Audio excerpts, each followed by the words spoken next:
Alright guys, how's it going? Welcome back. Today I'm in this 2016 BMW 4 Series convertible. This is known as the F33 model, which ran from 2014 until 2020.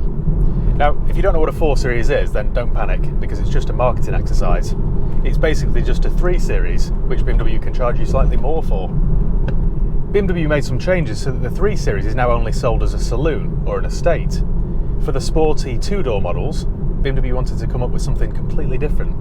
So instead of 3, they went with 4. Genius. Absolutely genius. They did a similar thing with the 1 Series and 2 Series. Clear as mud, isn't it?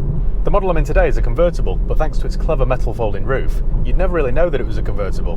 Most 4-seat convertibles with a metal folding roof look a little bit ugly. They're a little bit ungainly. Straight away I'm thinking of the Ford Focus CC. They just don't look right. But this does. Alright, it's not as pretty as the coupe, but it's not bad. Styling wise in general, I think it looks good. It's quite aggressive, it isn't too feminine, it looks purposeful, balanced, poised. There isn't a single thing I've found on this car which has made me think, why did they do that? It all just works. Personally, I prefer a convertible to have a fabric top. They just look prettier. I mean, look at the new C-Class convertible, or the new 4 Series convertible. They're just more elegant and classy. But you can't really argue with the benefits of a folding metal roof. For example, on the motorway, it's much quieter, much more refined, due to the fact that metal is thicker than fabric. And also, given that it's metal rather than fabric, no jealous rats can turn your car into a sieve with their pocket knife. I don't know whether my new furry mic will do this justice, but I'm sat here at 68, 70 miles an hour, and you would never know that you're in a convertible. Yes, you do hear a little bit of road noise, but I think that's just the low-profile tyres. I'm a big fan of 4-seat convertibles in general. I've had loads of 3 Series convertibles over the years. More than I care to remember, to be honest. And I just prefer them. I think they're better than 2-seat convertibles, which can often smack of a midlife crisis. 4-seat convertibles tend to be much more practical, much easier to live with, and they tend to have a nicer ride. Straight away I can tell you that the 4 Series is a very good 4-seat convertible. In fact, I think it'd make the perfect, and excuse this expression because I hate it, I think it'd make the perfect daily whip. It appears to be a car that can do it all, and I like that kind of thing. Which model should you go for then? Well, the lineup's quite simple so long as you ignore all the numbers because they no longer relate to anything. Do you remember the good old days where a 325 had a 2.5 litre engine, or a 330 had a 3 litre? Well, those days are long gone. The range starts with the 420i, which uses a 2 litre 4-cylinder turbocharged petrol engine. Then there's the 430i, which uses the same engine, but they've managed to increase the power. Then there's the 440i, which uses a 3 litre straight 6 turbocharged petrol engine. Now, that's the one that has me salivating. That's the one I would go for without thinking twice. If you prefer diesel, the range starts with the 420 diesel, like the one I'm in today, which produces 190 horsepower, plenty of torque, and seriously impressive fuel economy. Then there's the 430 diesel with a 3 litre straight 6 turbo diesel, or there's the 435 diesel with the same engine but even more power, more torque and all-wheel drive. Sitting at the top of the tree looking down on all those peasant models I've just rattled off is the M4, but I think that's a topic for another video. Having had several 4 Series over the years, I can honestly say the 420 petrol is a bit of a wet lettuce. It's barely worthy of the BMW badge. If you want a petrol, I'd definitely recommend the 440. They're great. I love a straight 6 BMW engine. If you're on a tighter budget and you do lots of miles and you really need the fuel economy, there's really nothing wrong with this 420 diesel. It's a great everyman choice, this. As much as it pains me to say it, because I've never been a big fan of diesel convertibles, this 420 diesel is very good. Alright, the performance isn't breathtaking, but there's plenty of low-down grunt. It'll do 0 to 60 in around 8 seconds, which, again, isn't that impressive. But it never feels sluggish or slow. There's always an adequate amount of power there. It's actually great on country roads like this where you need to just overtake something. On top of all that, it's excellent on fuel. You'll do about 45 miles per gallon around town and up to 60 on a run. The road tax is also very affordable at £130 a year, as long as you can find a pre-17 reg one before they move the goalposts. Having owned several manual 4 Series over the years, I would definitely recommend going for the automatic. Not that there's anything wrong with the manual, but this 8-speed ZF Auto is the one to go for. The gear changes are quick and smooth, and it still creeps around town. The thing that surprised me most about this car though is the noise, or, lack of. Given there's a 2 litre clattery diesel engine under the bonnet, you can barely hear it. When you've got the roof down, all you can hear is wind noise, so you can't really hear the diesel engine anyway, but they have done a good job to soundproof it. The more and more I drive this car, I've realised I could happily have one of these. I'd be quite proud to have one sat in my driveway. Spec-wise, there's no base model SE. The most basic model you can buy is the Sport. If you spend a little bit extra, you can go for the M Sport like this one, which I would advise you to do, to be honest. They just look better. The wheels are better, the interior is better, and they always sell more quickly. By choosing an M Sport model, you also get the M Sport steering wheel, which is both beautiful to look at and to use. The M Sport seats are more comfortable than you might think, and they're nice and supportive. Another big surprise for me is the ride. It isn't hard at all. I know, I'm as shocked as you are. I'm in a sporty BMW, and yet I don't wince every time I go over a pothole. It rides really well. A few years ago, I bought a 2007 330 convertible from a car dealer friend of mine. I saw it advertised on his website, and I thought that would just do me as a daily runaround. So I called him to see if he'd trade it to me, and he did. It was grey with a black interior, 3 litre straight six petrol, automatic, heated seats, and it was about £6,000 or £7,000, so it was enough money at the time for me to have tied up in my own car. So I thought it'd be perfect. Anyway, within about 24 hours, I decided to sell it. I hated it. The ride was so firm, it just took the fun out of the car. And I really thought that this 4 Series would be exactly the same as that, but thankfully it isn't. It's actually quite comfortable.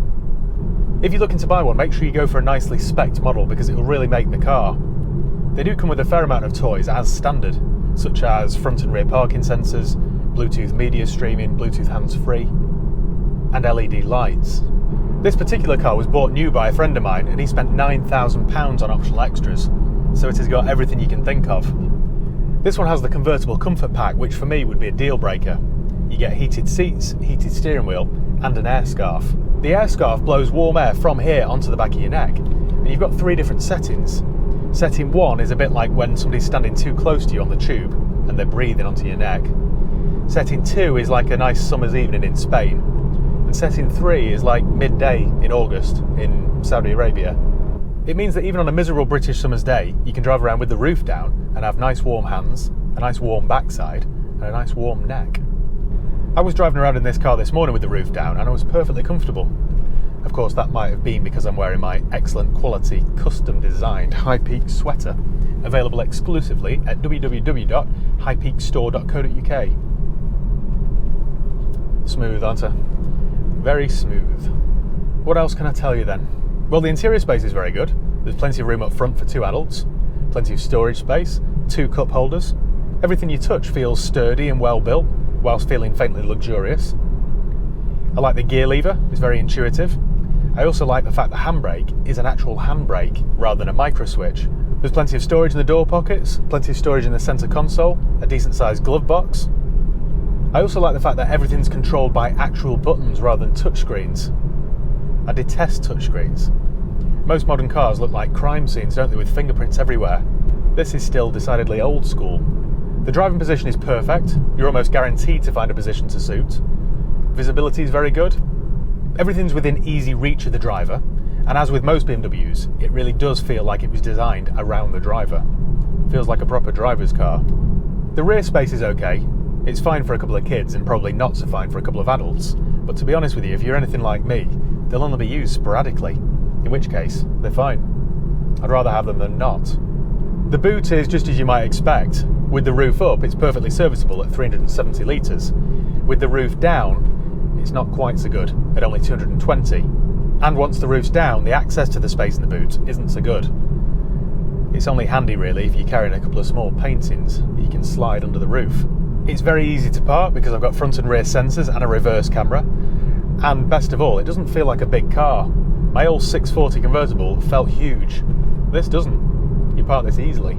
The weight of the steering is just about perfect. It's not too heavy and stiff, but not too light and vague. It's rear-wheel drive, so it drives just right. And it doesn't feel like a heavy car. Like I said earlier, this could be the perfect car to use on a daily basis. Reliability-wise, if you're unlucky, you might have to replace the injectors. That's a known weak spot on modern petrol and diesel BMWs. I've had to replace plenty over the years. I've always found that using premium fuel helps combat this, so I would give that a whirl. You might also have issues with the turbocharger, particularly on the petrol models. I had a 320 turbo petrol once, 2014 I think, and that cost about £2,000 for a new turbo, so beware. When you start the car from cold, make sure it doesn't spit out any oil. That could be a sign that you're facing a £2,000 bill for a new turbo. Apart from that though, there's not much else I can warn you of. With diesels you might have issues with EGR valves or DPFs, but again, use premium fuel and take them on a long run a few times a month and you should be okay. General parts and servicing costs won't be any higher than any other car either, so I wouldn't let that put me off. I certainly wouldn't be put off by any reliability concerns. Let me tell you from experience, there are many cars out there which are more unreliable than the 4 Series BMW. Used prices here in the UK start at around £10,000, but bear in mind that's going to get you an early, high mileage, low spec manual model. For a nice automatic, expect to spend around £15,000. I was looking this morning on Auto Trader at 440s, just daydreaming for about half an hour, and a nice one of those will set you back about £22,000 or £23,000, which means there really is something out there to suit everyone's budget. Well, I think that's about it. A convertible with a diesel engine that I'd actually buy with my own money. An M Sport BMW that doesn't cripple you every time you go over something that isn't freshly laid tarmac. Who'd have thought it? No, they're seriously good cars, these. I'm genuinely impressed. Thank you once again for watching. Make sure you give the video a thumbs up if you enjoyed it. Make sure you subscribe if you haven't done already. You can follow me on Facebook, Instagram, Twitter. I'll leave the link below. If you've got any comments or questions, let me know and I'll do my best to get back to you. Can I just apologise, by the way, to everyone who sends me emails or direct messages. If I haven't replied to you, don't take it personally. I just get that many these days and I'm still trying to do my full-time job. Yeah, so sorry about that. I do try my best, but sometimes some slip through the net. So yeah, cheers guys. I'll see you next time.